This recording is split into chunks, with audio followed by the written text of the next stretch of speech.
Okay, good evening, everyone, and welcome as always to the share. Thank you so much for joining. As per the usual format, I've muted everyone, but please feel free to ask questions or use the chat to do so. So we're learning the Halachos of Havdala, and we were up to the Halachos of wine, the Bori Priagofen, and the wine or grape juice used for Havdala. Now, just to remind us, the background to this is that the core mitzvah of Havdala is the declaration of the separation between Kodesh and Chol, which, rather like Kiddush, is linked to a way of Zochos Yom Shabbos, of mentioning the Kedusha of Shabbos.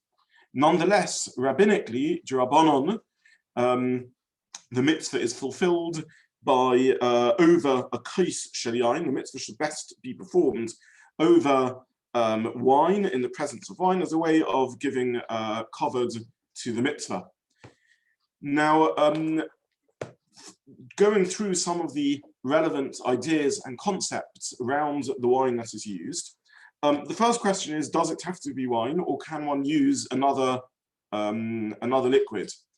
And there's familiarity with the concept of chamar medina, which translates as the liquid or the beverage of the country, and an idea that one can use, instead of using wine, one can use as an alternative any significant liquid. However, this is an often misunderstood halacha, and therefore I want to explain a little bit about the background and the concepts behind it. So the halacha is indeed that if one can't have wine, one can use chamar medina. But this is the important point, that this is really only in the absence of wine or grape juice, either because one can't get access to them, or because one simply can't purchase them, or because they're very expensive, or one has an intolerance, one is unable to drink, as we'll see shortly, one has to drink a revius of wine or grape juice, and one is unable to do so. Some families have the minhag to deliberately not use wine on Motzi Shabbos for Havdalah. And this is not a simple minhag to explain in halachic terms.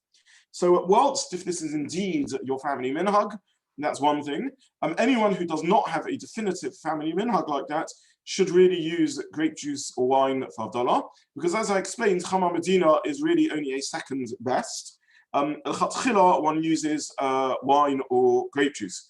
The only exception, as I said, would be if one can't get wine or grape juice, or one really doesn't like it, and one has a very strong and significant preference for the chamar medina.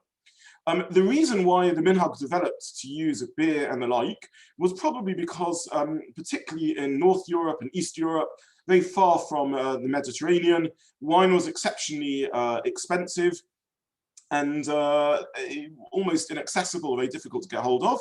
And therefore, Jews used the common drink which was around, which was beer, and that was an appropriate thing to use for Havdalah.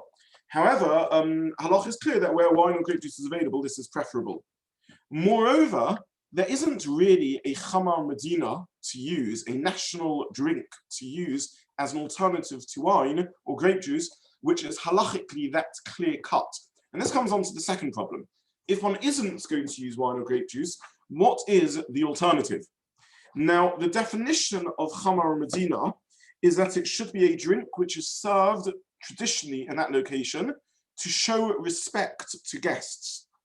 And therefore it would appear that in contemporary Britain, for example, beer would not qualify as chamar medina.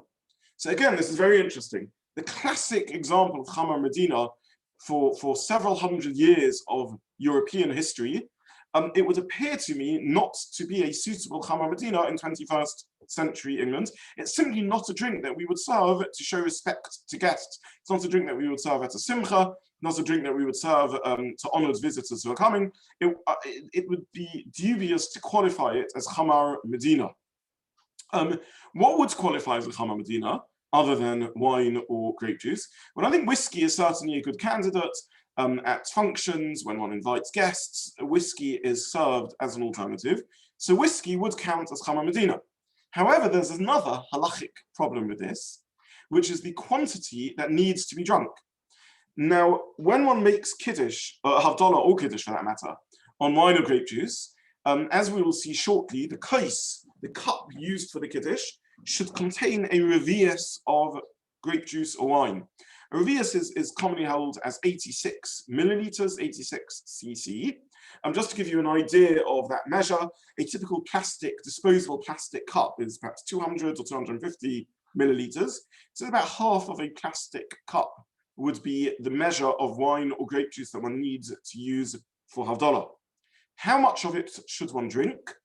Well, ideally, the full revius, a full revius, 86 cc, and that way one avoids doubts about bracha achrona, the after bracha. The after bracha is only made when one drinks a revius.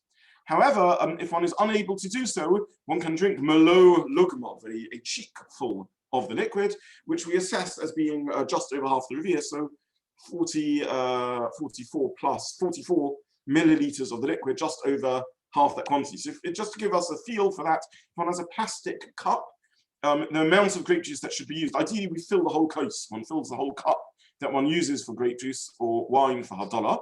Ideally one should use a proper cup, like a becher or a glass cup or something like, not a disposable cup. But just to picture the measures, the size of this cup would have to be at least about half the size of a typical plastic cup. And that way it will be a revius. And ideally one should drink that full quantity, or at least half of that quantity, to drink a malo lugmov, a full cheekful, a full mouthful, in order to be yotza, the mitzvah of Havdalah, to fulfill the mitzvah of Havdalah. Now that's with wine and grape juice. How do we translate this across to whiskey? So there are two views on the matter. The mainstream view is that the takana of Chazal, the way Chazal legislated this rabbinic requirement of Havdalah, is that one should do the Havdalah over a revius of liquid and drink at least a malo lugmov. In which case one would have to drink a quarter, half of this, a minimum of half this plastic cup, or at least a quarter of this plastic cup, quite a significant amount of whiskey, 44 cc. So if one does make Havdalah on whiskey, which is seemingly an appropriate chamar medina, one would have to drink quite a large quantity of it to fulfill the mitzvah. There is a minority opinion that says, no, you have to assess the quantity of appropriate drink for each liquid as is appropriate for that liquid. And therefore, even though for wine or grape juice and regular drinks, only the measures we've mentioned is a choshev, is a significant amount of the drink, and therefore that's the amount one would need to drink. Nonetheless, nonetheless, for whiskey, a smaller quantity would also be a choshev amount, and therefore would be an appropriate amount to drink of it.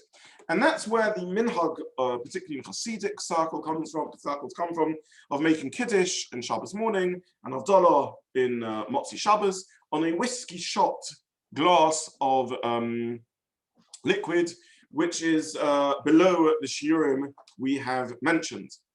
Again, I want to reiterate that this is all well and good for those who have such a minhag, but certainly in learning mainstream halacha, this wouldn't appear to be correct. So if this is someone's family minhag, fine. But for anyone who isn't of this family minhag, isn't of Hasidic descent, and this isn't their family minhag, normative halachic sources would seem to indicate that one should use a proper becher size quantity of whiskey and drink at least half of that amount, if not the whole amount. And therefore, whiskey also presents problems as chamar medina. So what we have said so far is two things. First of all, in halachic principle, one should ideally use grape juice or wine, number one. And only if one really doesn't like it, can't drink it, it's an accessible use, chamar medina. And number two, when it actually comes to working out what chamar medina is, what is a national drink, it's not so simple. So whiskey qualifies as chamar medina, we have quantity problems. Beer doesn't qualify as, or at least I'm dubious about it qualifying as chamar medina in 21st century Britain. What other options do we have? Well, milk is sometimes put forward. Milk isn't normally drunk as a sort of reputable drink offered to guests. So even though in the UK we do drink quite a lot of milk, probably drink more than many other countries. Switzerland drinks quite a lot of milk. Most other countries in the world don't drink anywhere near the quantities we drink. Nonetheless, even in the UK, I'm skeptical about whether it is an ideal chamar medina and whether it is used for, should be used as such. Is it really a drink that's served to honored guests? Okay, what other alternatives do we have? Well, we have fruit juice, and then we have things like coffee and tea, and popular drinks like Coke and the like. So would these qualify or not? So let's take them one by one. Fruit juice would seemingly qualify, and is probably the best candidate for Khamar Medina that we have. It is served and offered to honored guests. It's a reasonable drink to serve at a function. The quantity doesn't have whiskey problems. It's not difficult to make sure one drinks the right quantity. And therefore, if someone does need to use Khamar Medina, orange juice is a good candidate.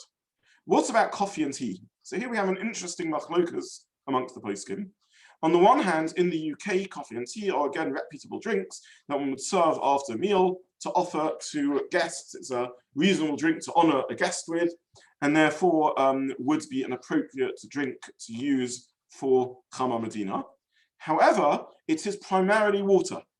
Unless one brews the coffee in such that one cooks it together and, in a sense, redefines the liquid, with at least regular instant coffee and tea, one simply has taken boiling water out of the kettle and poured it over the coffee or tea. And according to many poskim, since water is fundamentally non-choshev, it isn't significant, these are just basically flavored and colored waters, and therefore wouldn't be appropriate as Khamar Medina. Others argue and say this is a good Khamar Medina because coffee and tea is drunk and we've taken the water and we've made it into something choshev and significant. What about sodas and the like? Well, again, the production process of cola and orangeade and so on is such that this is probably just water with sugar and coloring agents and chemicals mixed in. So it would have the same weakness as water, as coffee and tea in that respect.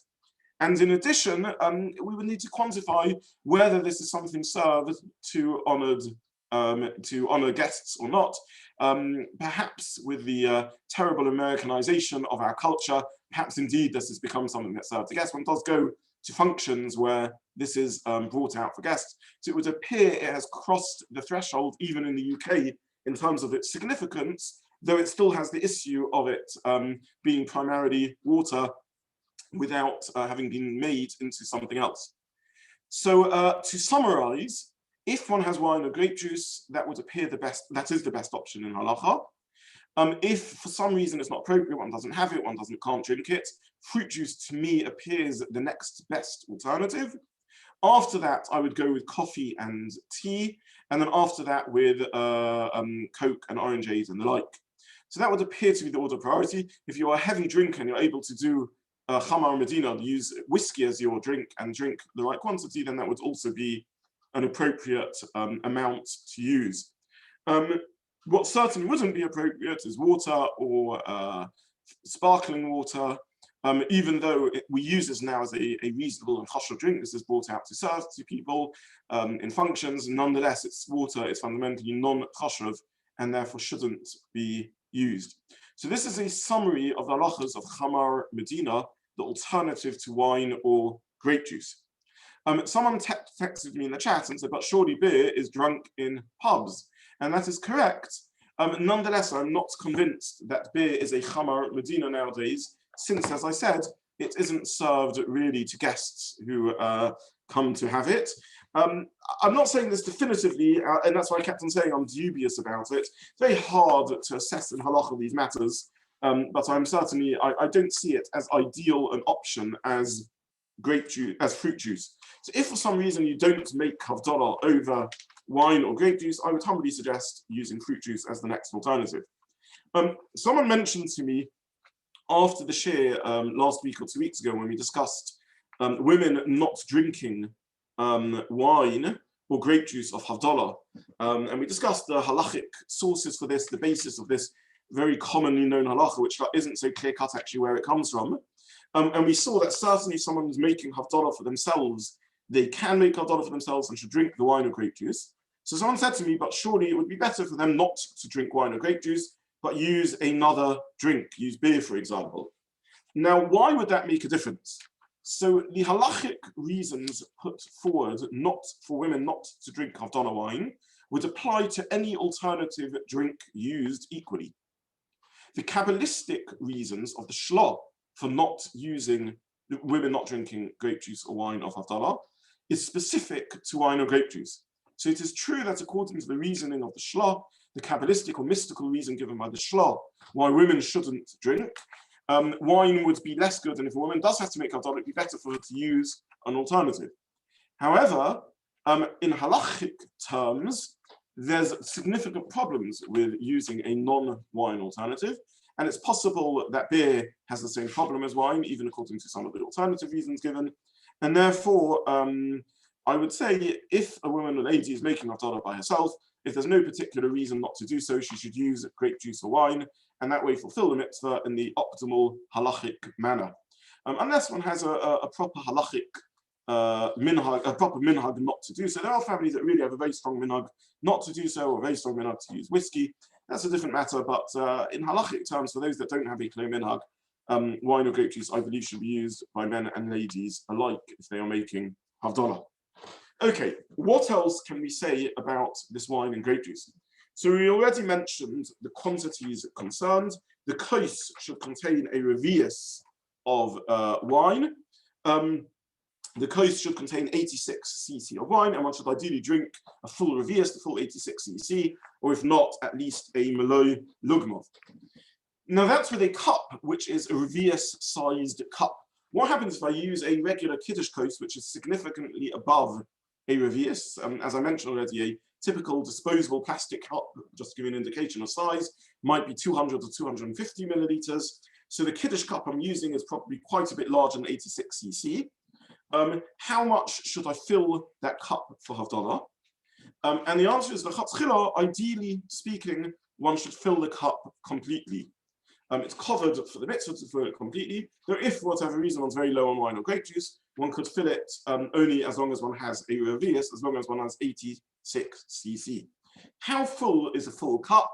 And the answer is pretty full. It should be full to the brim. If it's a little bit lower than that, a few millimeters lower than that, that's also called a full cup. It looks full to the glance. If it's significantly lower than that, then it shouldn't be. It's not optimal. It's not the best way of fulfilling the mitzvah, which is using a full cup.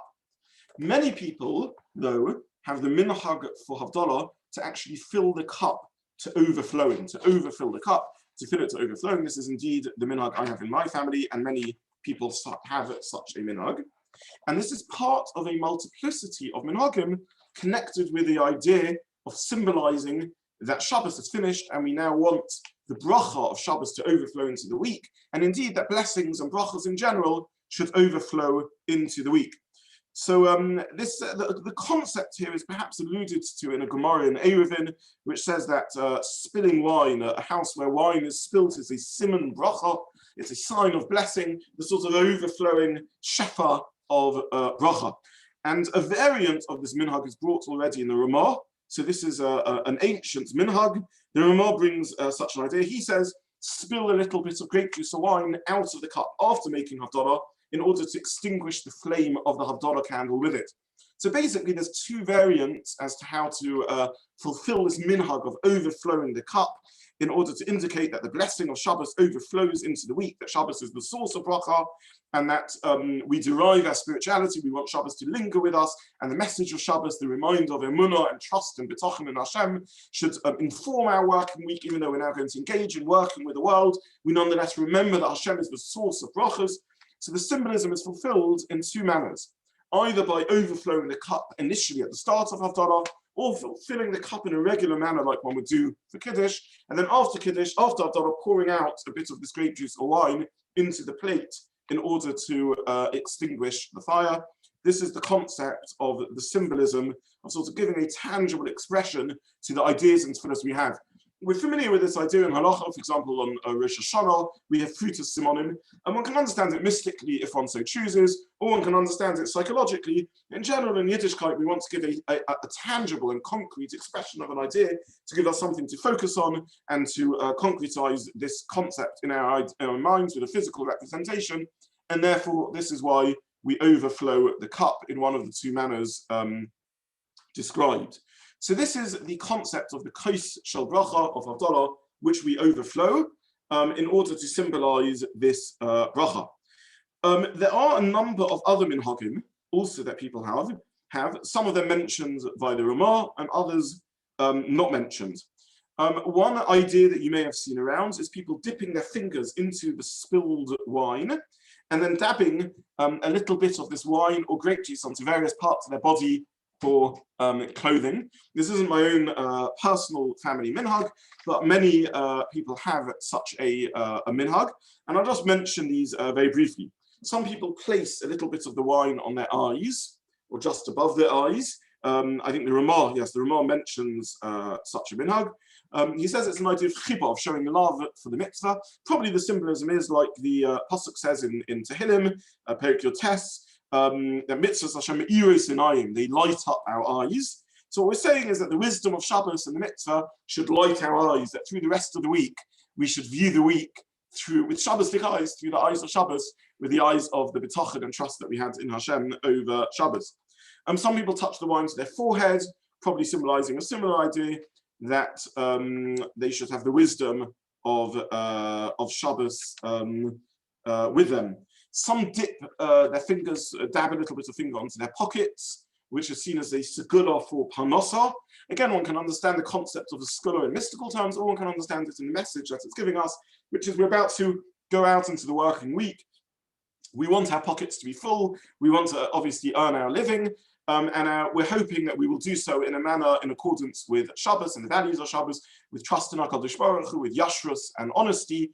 And therefore, this is the segula for wealth, symbolized by this, is to take the message of Shabbos with us into our pockets, into how we fill our pocketbook and earn our money during the rest of the week. So this is another idea done. The final minhag, which I don't think I've seen, but I've seen it brought in the Sifrei Minhagim. If anyone has this minhag themselves, I'd be interested if you could share that with me in the chat group. Some people touch the back of their necks. As I said, I don't know if anyone has such a minhag. If you do, please let me know that you have the minhag and also where your family is from, so that I can trace the origins of this minhag. The idea behind this is that the neck links the head and the body. So the neck is a symbol of the link between our head and our wisdom, and our body, which is our source of action. And therefore, it's probably a similar idea that we're davening that our head should be linked to our bodies, that wisdom should affect our actions, and probably the link between Shabbos and weekdays, the sort of metaphor of Shabbos being the head and the body being the weekday, and we're trying to link the two together in order to indicate that we want Shabbos to overflow and affect our behavior during the week. So these are some of the beautiful minhagim associated with the wine of Havdalah and how to do it.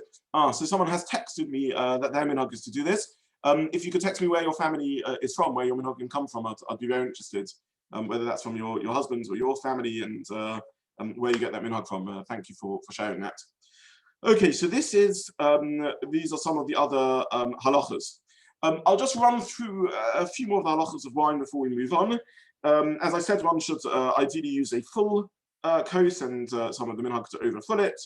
Thank you. The person just texted it from their husband. Where's your husband's family from? If you can share with me the source that minhag, I'd be interested. We should, when one makes Havdalah, one should have in mind to be motzi, to exempt through the fulfillment of the mitzvah of the bracha everyone else, because they're also fulfilling their mitzvah of Havdalah by so doing. They shouldn't answer Baruch Hu or Baruch Shemai when they hear the bracha, because that interrupts the bracha. That's an expression of praise to Hashem, blessed is Hashem, but they are being yotza, they are fulfilling their mitzvah through listening to the bracha, and therefore should merely answer Amen. That's the way to do it. By the way, should Havdalah be said standing or sitting? So my personal minhag is standing, and if that's your minhag, that's what you can do. If you don't have a minhag, probably the better minhag is to sit.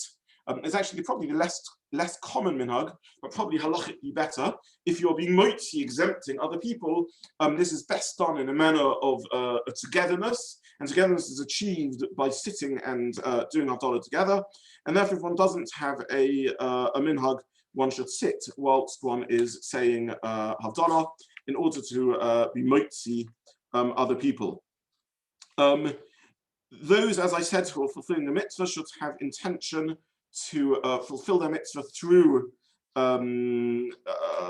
listening to the brachas that are made, both the brachas on the wine and the basomim and the ner, and we discussed if one is in a public event where one thinks one will not get the wine or the basomim until afterwards they've been handed round, and one thinks one won't get the wine or the basomim, then one has one of two options. Either to have in mind not to fulfill the bracha through the person who is saying the bracha, and then afterwards say the bracha on the basomim or the candle oneself, and then smell them or put one's hand up to them, or just to keep quiet after Havdalah until one gets access to the basomim and the fire. But in general, one has in mind to fulfill the whole mitzvah through the person making it. Who should drink the wine or grape juice? In brief, ideally speaking, the person making the bracha should drink a revius 86 cc themselves, and then everything else can be handed out to other people. If that's not possible, then other people can drink the grape juice or wine on their behalf, though ideally the person saying Havdalah should at least have a sip themselves. So ideally, the person saying Havdalah should drink the full revius and then hand out anything surplus if they wish to. If not, then they should drink at least a drop and then let someone else drink the right amount. If even that's not possible, then they should wait, then someone else should drink for them. Finally, one should make sure not to talk between until after Havdalah is concluded and the person making Havdalah has drunk the right amount. The mitzvah of Havdalah is said over wine, with the presence of wine, over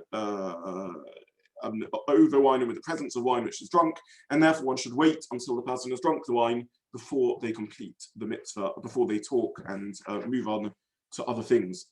So this is a summary of the halachas of wine and grape juice or chama medina used for Havdalah. I want to now try and use the time available to talk about one other aspect of Havdalah, which is the basomim. And then after that, if there's time, I would like to talk a little bit more in depth about how Havdalah ushers Shabbos out and what the relationship to that is. And with that, we will conclude this mini series of A to Z mitzvahs on Havdalah, and in Mitzvah Hashem start another mini series. Please, if you have ideas of other topics to cover in our mini series of A to Z of mitzvahs, I would like to cover many mitzvahs in this format, where we discuss some of the idea behind the mitzvah, along with the halachas of the mitzvah. So please, if you have other topics you would like me to cover, please let me know. Okay, basomim, the final section of Havdalah that we haven't yet addressed. This is a minhag. It's a custom introduced by Chazal. So it's a very ancient custom. It dates back to the Gemara, at least, if not earlier. It's a custom, but one which Chazal established one should keep. So it's not an absolute requirement, meaning to say, if you don't have access to basomim, you should still go ahead and make Havdalah.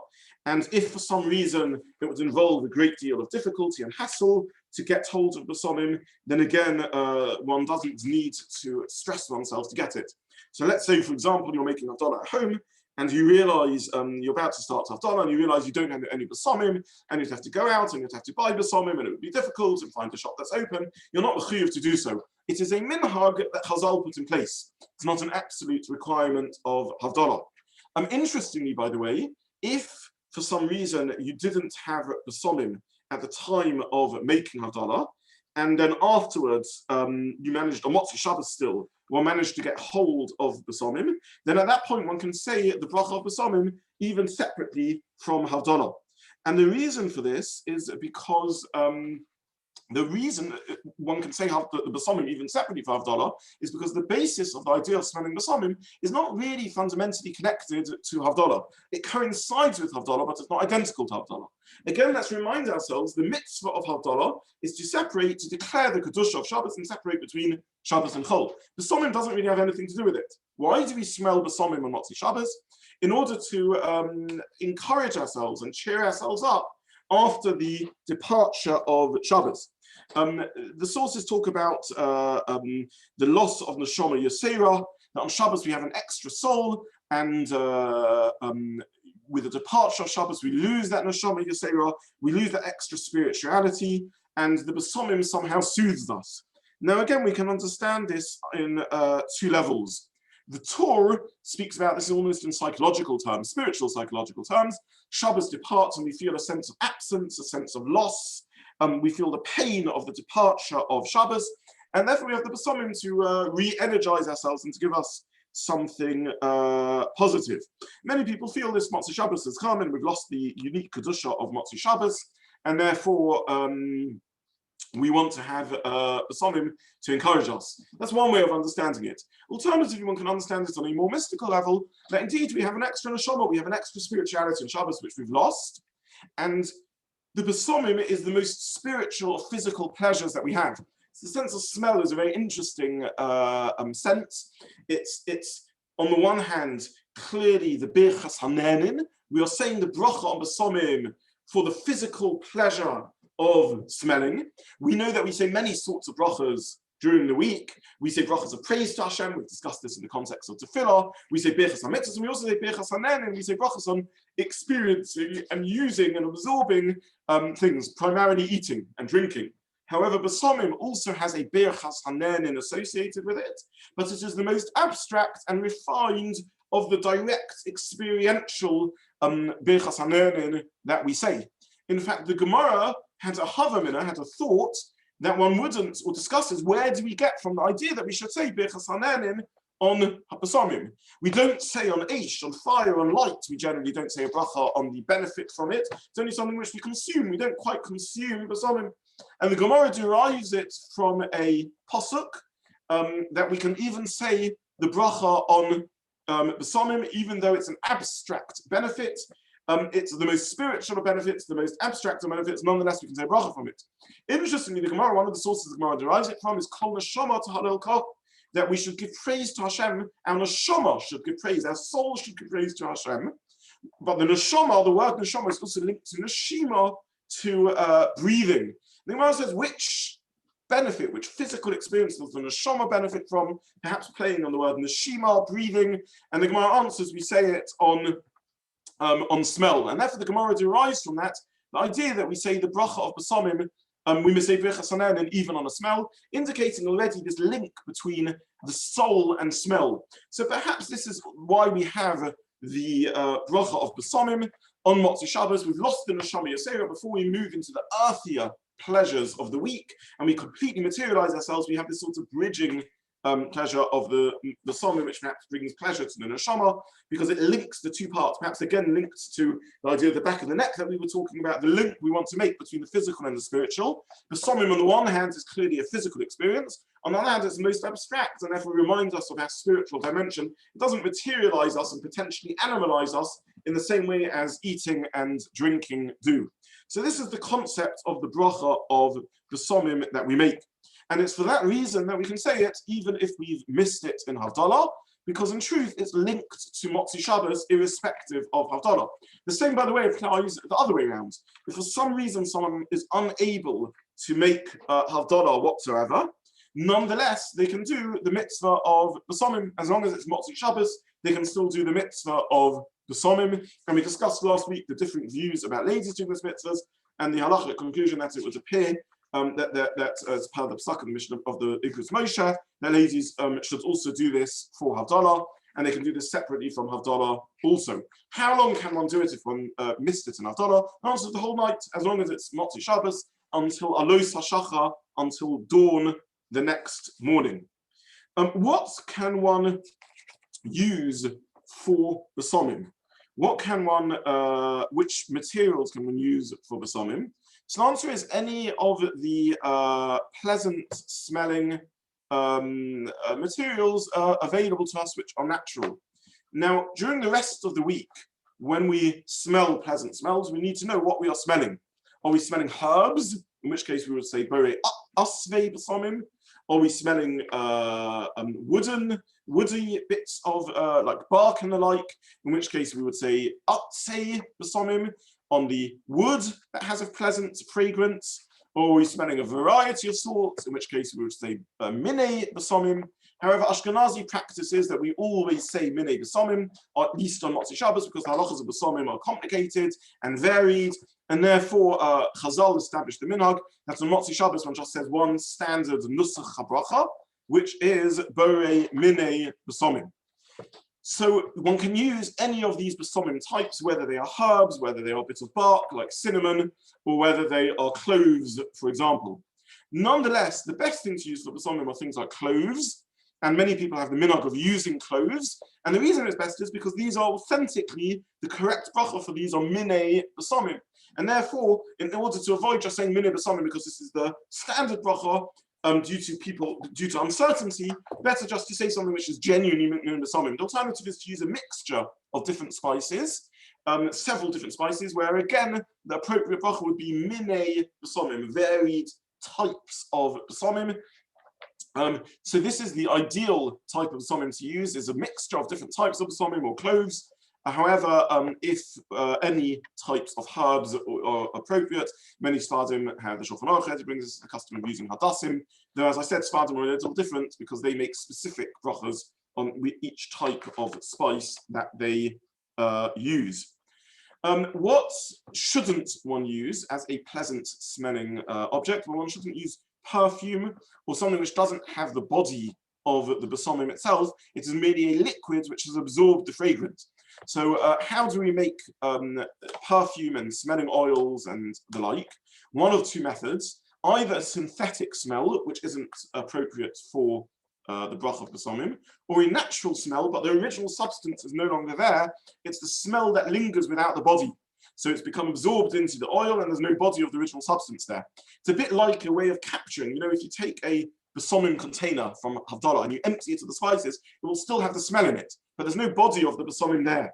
So smell without the body, one shouldn't say basomim on, and therefore one shouldn't say basomim on an empty Havdalah container, nor should one say basomim on any other empty container that still has the smell of the spice that was in it, nor should one say basomim on a fragrance like an oil or smelling salts, which are either synthetic or don't have the body of the smell there at all.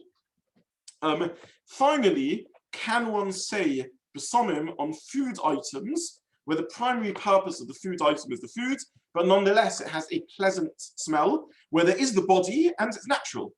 Baked bread, it's a very pleasant smell, it's natural, it should qualify as basomim, other than the fact that the smell is insignificant because it's not the main purpose of it.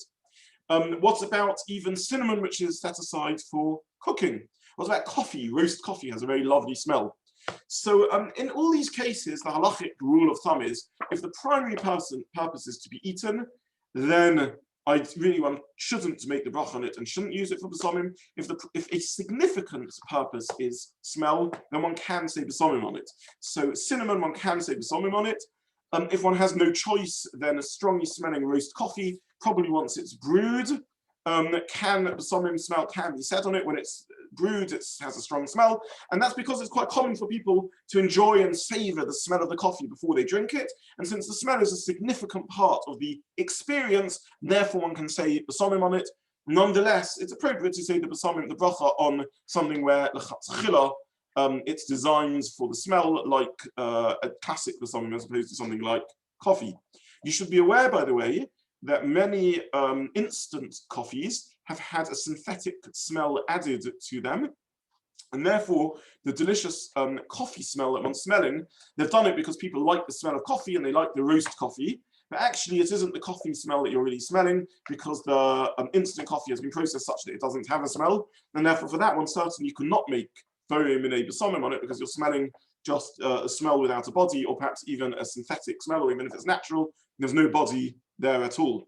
So the bracha of bori minei basomim is said on Motzi Shabbos as a way of celebrating, of bringing us positivity after Shabbos, and we've discussed which sort of smells should be used for it. Someone who can't smell, and by that I mean someone who has a heavy cold, for example, and is unable to smell, or I was asked to shaila quite a lot from those who have COVID symptoms, and this often lingers for several weeks or months afterwards. One is unable to smell. In such a case, one is not able to make the bracha bori minei basomim. If other people are present who can smell, then they can say the bracha, but the person who's saying Havdalah shouldn't really say the bracha to be motzi others who are present, but rather they should say it. If for some reason someone else who's present is unable to say the bracha, they don't know the bracha, and only you can, even though you can't smell it, then you can make the bracha to be motzi them. But ideally speaking, if someone can't smell, they should not make the bracha basomim. They should let someone else say it. Someone has posted to me in the chat an important point, and I really appreciate this comment. They've said that can one not say the bracha b'somim any day of the week? In which case, why am I saying that one should only say the bracha on Motzi Shabbos till daybreak? So thank you for pointing that out, and I will clarify. One can absolutely say the bracha b'somim any day of the week. It's a bechas hanenin. If you smell a nice smell, one can say the bracha of b'somim on it. All I meant when I said that only on Motzi Shabbos can one say it is that if one's smelling something that isn't minei b'somim, but is one of the alternative smelling brachas, like asvei b'somim, the herbs of b'somim, or atzei b'somim, the wooden, wood of b'somim, one would on Sunday morning have to make the correct specific bracha. On Motzi Shabbos, one can say the generic bracha. Let me just try and explain this a little clearer. We're used to, with foods, that every type of food has its own bracha. On vegetables, you say pri ha'adama, on fruit, you say pri ha'etz, and so on. We're also used to a generic bracha, that b'di'evet at least, if you said sha'akol, that covers everything. So it's the same with b'somim. There are specific brachas, like atzei, wooden b'somim, asvei b'somim, herbs with the smell, and so on. And there's the generic bracha of minei b'somim, which is sometimes the right thing to say, like it's right to say water or meat, sha'akol, and sometimes it's the wrong bracha to say because it's the generic bracha. On Motzi Shabbos, us Ashkenazim always say the generic bracha, and that is a fulfillment of the minhag to smell b'somim on Motzi Shabbos. Therefore, until dawn on Sunday morning, you can always say minei b'somim, and you're fulfilling the minhag of smelling b'somim. After dawn on Sunday morning, you have lost the minhag of smelling b'somim. There's no particular reason to deliberately do so. If you wish to smell b'somim, you can always make a bechas hanenin, but then you would need to make the correct prescribed bracha for the specific type of smell that you are smelling. Someone else has asked me here, why do some people have the minhag not to use cloves as the b'somim over Pesach? The answer is because they used to be soaked in alcohol, a chometz generated alcohol, and therefore people didn't want to use cloves. To the best of my knowledge, this isn't a concern anymore. I'll use the remaining 2 minutes left to me just to very briefly touch on something which I alluded to right at the beginning, but I didn't have a chance to explore. The truth is, this deserves a whole topic in its own right, so maybe that's a share for the future. But in this mini-series, I want to move on from Havdalah, so I'll just mention it briefly, which is that Havdalah, besides being a mitzvah, is also a matir. Besides it being the mitzvah, like Kiddush, it also ushers Shabbos out. So Shabbos is the 25-hour block from sunset on Friday to nightfall on Shabbos. However, there is a concept of Tosefes Shabbos, adding additional moments to Shabbos. How do we add these additional moments to Shabbos? Before Shabbos, we accept Shabbos a few minutes early, and Motzi Shabbos, Shabbos lingers.